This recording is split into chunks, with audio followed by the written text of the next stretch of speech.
వర్ధిల్లాలి తెలుగుదేశం పార్టీ.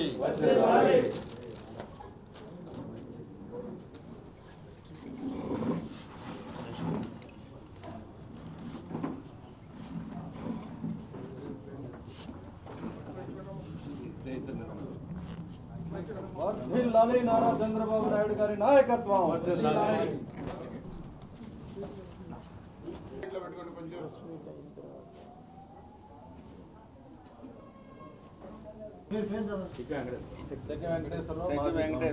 వెంకటేశ్వరరావు మాజీ councillor, present ఆమెమో present councillor, Mrs present councillor, ఈయనేమో మాజీ కౌన్సిలర్. పేరు చెప్తాం. సెగ్గం పద్మావతి, 18వ వార్డు కౌన్సిలర్ శ్రీమతి తోట వెంకట సుధారాణి. పెద్దగా చదవాలి మీరు వాళ్ళకి. 18వ వార్డు కౌన్సిలర్ శ్రీమతి తోట వెంకట సుధారాణి. నమస్కారం.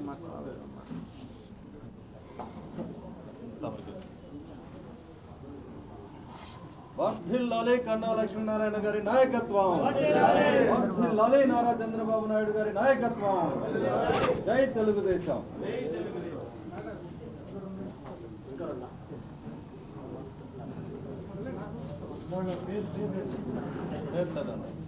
తోట వెంకటేశ్వరరావు.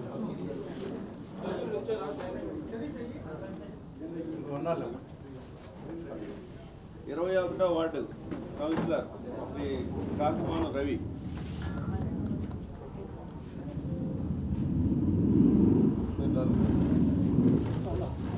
22వ ward councillor Shetty Anand.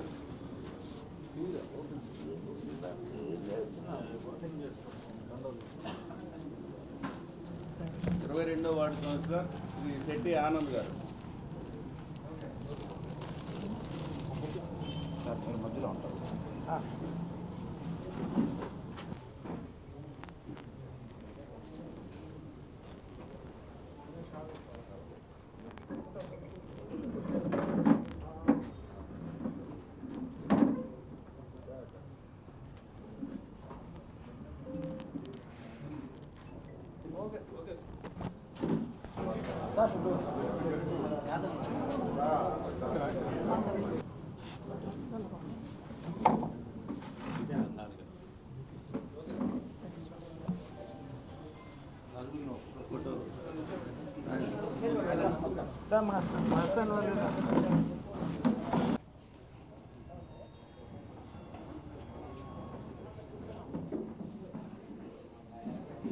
ఇక్కడ ఎవరిని మాట్లాడొద్దని చెప్పండి.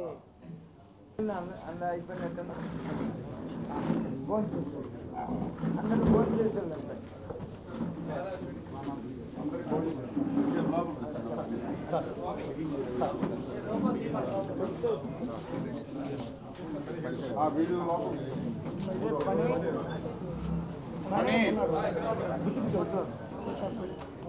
పని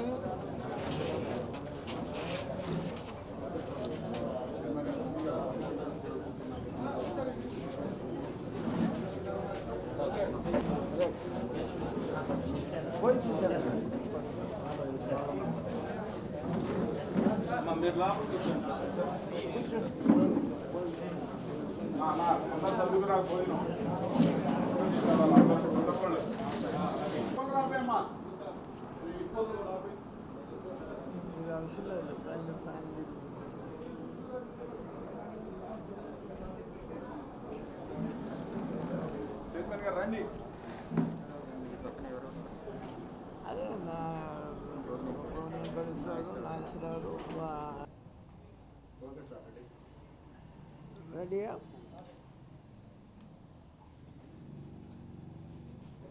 రేపు మాజీ ముఖ్యమంత్రి వైఎస్ జగన్మోహన్ రెడ్డి రెంటపాళ్ల గ్రామంలో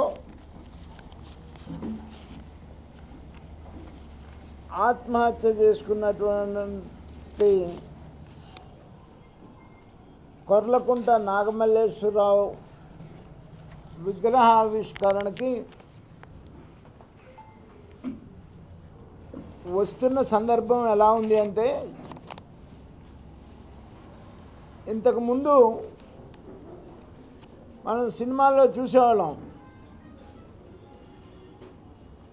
రావుగోపాలరావు రాత్రి చంపి పొద్దున్నే వచ్చి దండేసి సానుభూతి చెప్పినట్లు. ఇవాళ ఈ సందర్భం కూడా ఈ నాగమల్లేశ్వరరావు చనిపోవటానికి 100% కారణం వైఎస్ జగన్మోహన్ రెడ్డి ఏదైతే తాను తప్పుడు సర్వే రిపోర్ట్లు ఇప్పించి వాళ్ళ ప్రభుత్వం అధికారంలోకి వస్తుంది అనేటువంటి కాన్ఫిడెన్స్ వాళ్ళ కార్యకర్తలకి క్రియేట్ చేయటం వల్ల విపరీతంగా పందాలు కాశారు. ఈ నాగమల్లేశ్వరరావు కూడా ఇంట్లో ఉన్న 10 లక్షలు ఖర్చులకు పెట్టుకున్న 10 లక్షలు కూడా తీసుకొని వెళ్ళి 2 కోట్ల రూపాయలు పందెం కట్టాడు. ఈయన చాలామందిని ఎంకరేజ్ చేశాడు, మీరు కూడా పందాలు కట్టండి, లక్షల రూపాయల డబ్బులు వస్తాయి, ఒక్కసారిగా లక్షాధికారి కావచ్చు అనేటువంటి దాని మీద పందాలు కాసి దానివల్ల అప్పులు వాళ్ళు అడుగుతారు అనేటువంటి ఉద్దేశంతో ఆయన ఆత్మహత్య చేసుకుంటే దానికి ఎవరు బాధ్యులు? కౌంటింగ్ ముందు రోజు ఆయనే వాళ్ళు వేయించుకున్న సిఐఏ ఉన్నాడు. ఆ రోజు కూడా ఎలక్షన్ రోజు కూడా ఆయన చేసినటువంటి అరాచకానికి సిఐఏ దగ్గరుండి సపోర్ట్ చేశాడు. ఆయనే సిఐకి ఫోన్ చేసి కౌంటింగ్ రోజు ఊళ్ళో గొడవలు జరుగుతాయి, మీరు యాక్షన్ తీసుకోమంటే సిఐ ఇరు పార్టీలని, తెలుగుదేశం వాళ్ళని కొంతమందిని, వైసీపీ నుంచి కొంతమందిని తీసుకొచ్చి కౌంటింగ్ రోజంతా స్టేషన్లో కూర్చోబెడితే తెల్లారి తెలుగుదేశం పార్టీ పెద్దలు, వైసీపీ తరపున నాగమల్లేశ్వరరావు తండ్రి ఇద్దరు, అందరు 2 పార్టీల పెద్దలు వెళ్ళి బైండ్ ఓవర్ చేసుకొని 2 పార్టీల పెద్దలు ఇద్దరిని స్టేషన్ నుంచి బయటికి తీసుకొచ్చిన తర్వాత ఈ అప్పుల ఒత్తిడి ఎక్కువ ఉంటుంది, నువ్వు గుంటూరు వెళ్ళిపోమని చెప్పేసి తన సొంత తండ్రే పోలీస్ స్టేషన్ దగ్గర నుంచి కారు ఎక్కించి గుంటూరు పంపించారు. బంధువులు తనకి ఆర్థికంగా సపోర్ట్ చేయకపోవటం వల్ల, బంధువులు తనల్ని అవమానపరచడం వల్ల, నీకెందుకు, నీ బతికెందుకు, నువ్వు వెళ్ళి నువ్వు చావు అని చెప్పేసి బంధువులు అవమానపరచడం వల్ల తన అప్పుల పాలై, జగన్మోహన్ రెడ్డిని నమ్మి పూర్తిగా అప్పుల పాలై ఆత్మహత్య చేసుకున్నాడు. ఎంతో జీవితం ఉన్నటువంటి వ్యక్తి, బాధాకరంగా ఉంది. ఒక యంగ్స్టర్ ఎవరైనా కావచ్చు, ఏ పార్టీ అయినా కావచ్చు, ఒక యంగ్స్టరు ఎంతో జీవితం ఉన్నటువంటి వ్యక్తి, భార్య ఉన్నటువంటి పరిస్థితి, మరి అటువంటి వ్యక్తి, ఎంతో జీవితం ఉన్నటువంటి వ్యక్తి జగన్మోహన్ రెడ్డి వల్ల మరి చనిపోతే ఇవాళ దాన్ని ఓదార్పు రావటం అంటే, నేను చెప్పిన సామెత ఏదైతే ఉంది, రావుగోపాలరావు రాత్రి చంపి పొద్దున్నే దండేయడానికి వచ్చినటువంటి పరిస్థితి తప్ప అంతకన్నా ఇంకొకటి కాదు. మొన్న తెనాలి వచ్చాడు, తెనాలి వచ్చి ఎవరిని పరామర్శించడానికి వచ్చాడు? గంజాయి బ్యాచ్ని, రౌడీ షీటర్లని. అంటే తన ప్రభుత్వంలోనే నార్కోటిక్ కేసులు, రౌడీ షీటర్సు అతనే పెట్టాడు. తన ప్రభుత్వంలోనే పెట్టినటువంటి గంజాయి అమ్మే వాళ్ళని, గంజాయి బ్యాచ్ని, రౌడీ షీటర్లని పలకరించడానికి వచ్చాడు. ఇవాళ చెప్పే ఈ నాగమల్లేశ్వరరావు మీద కూడా 2010లో ఒక క్రైమ్ ఉంది 50/2010, అలాగే క్రైమ్ నెంబర్ 169/2022. ఇతని మీద కూడా 2 క్రైమ్లు ఉన్నాయి. ఊళ్ళో ఇతని వల్ల ఆత్మహత్య ప్రయత్నం చేసుకున్నటువంటి వాళ్ళు కూడా ఉన్నారు. పైగా నేను అడుగుతున్నాను, ఇతను చనిపోయింది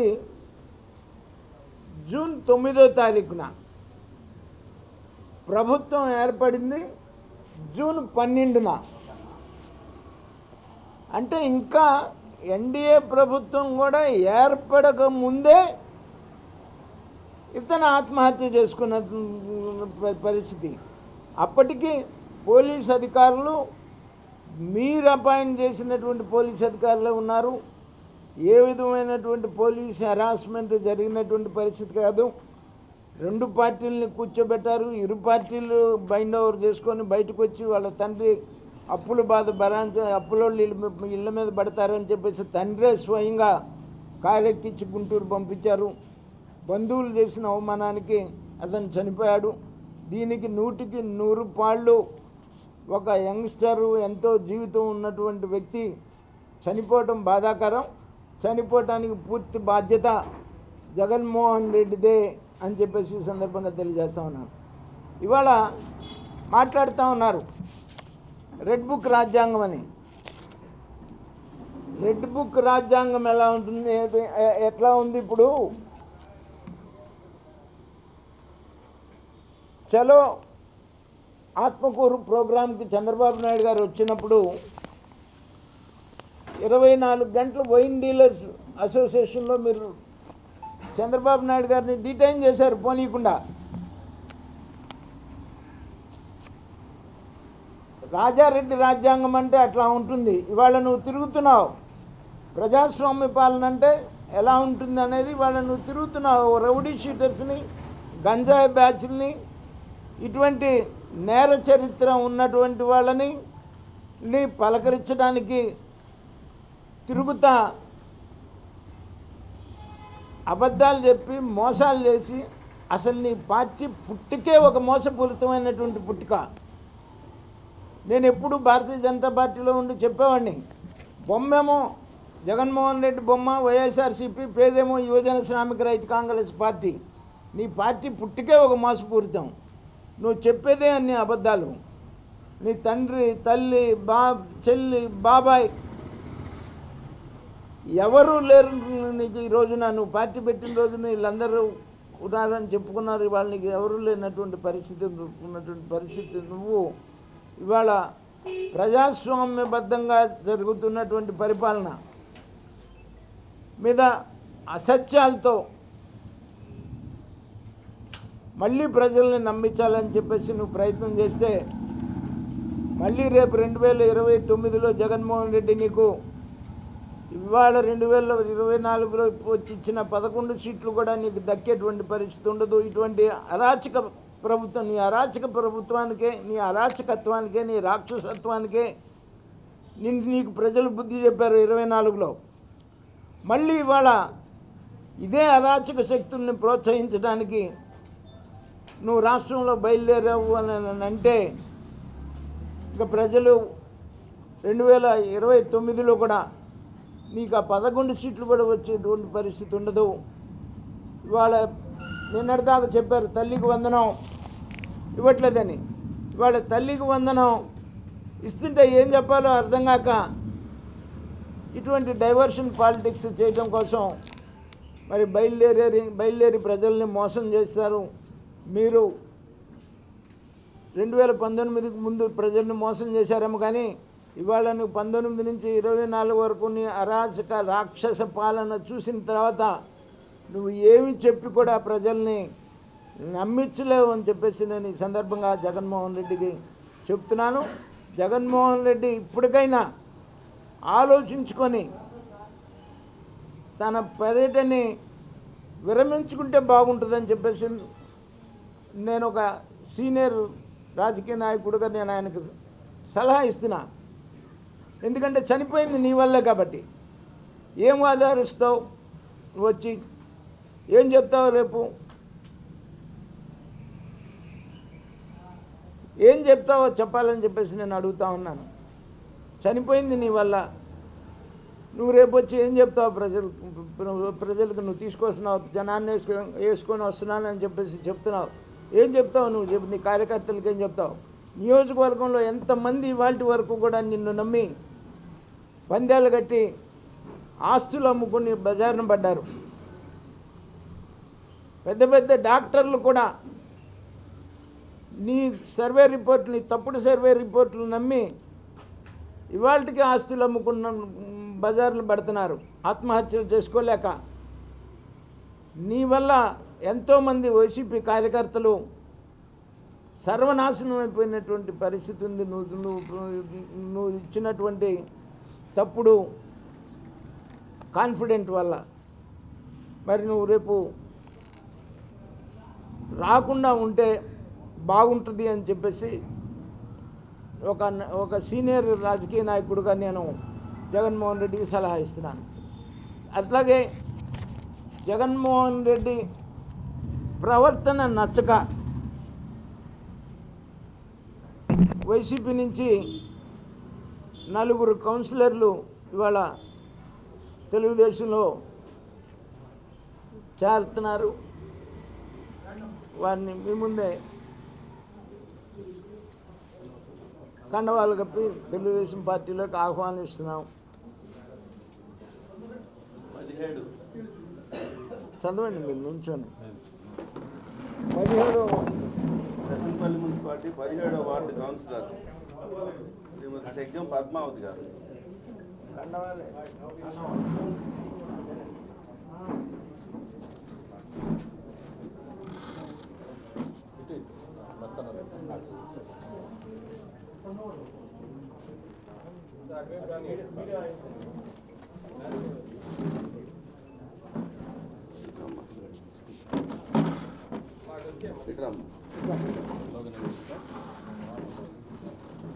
వర్ధిల్లాలి కన్నా లక్ష్మీనారాయణ గారి నాయకత్వం.